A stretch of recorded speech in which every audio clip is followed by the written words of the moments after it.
5K sweater.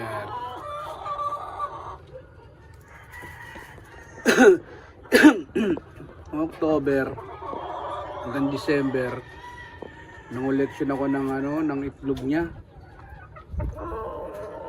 Dami rin na koleksyon ko na itlog eh.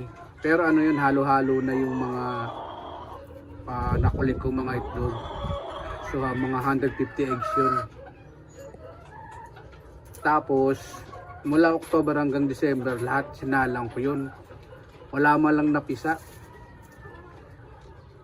Puro problema. Pero naman nabubuo naman yung sisiw, kaso problema hindi nakakalabas. Ang problema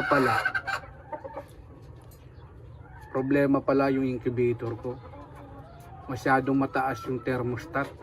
So laluluto pala yung itlog. Hindi ko na malayan. Nalaman ko lang nung December, nagpalit na ako ng bagong thermostat. Tapos yung egg turner ko, akala ko nagalaw. Bili mo kulang 3 buwan. Hindi pala na umiikot yun. Kaya pala sira lahat ng kinolekta ko mula October hanggang bago mag-December. Nasayang lahat ng itlog. So, hindi pala nagana yung egg turner.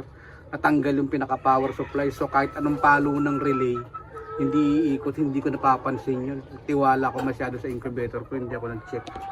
Yun, nangyari. Tapos,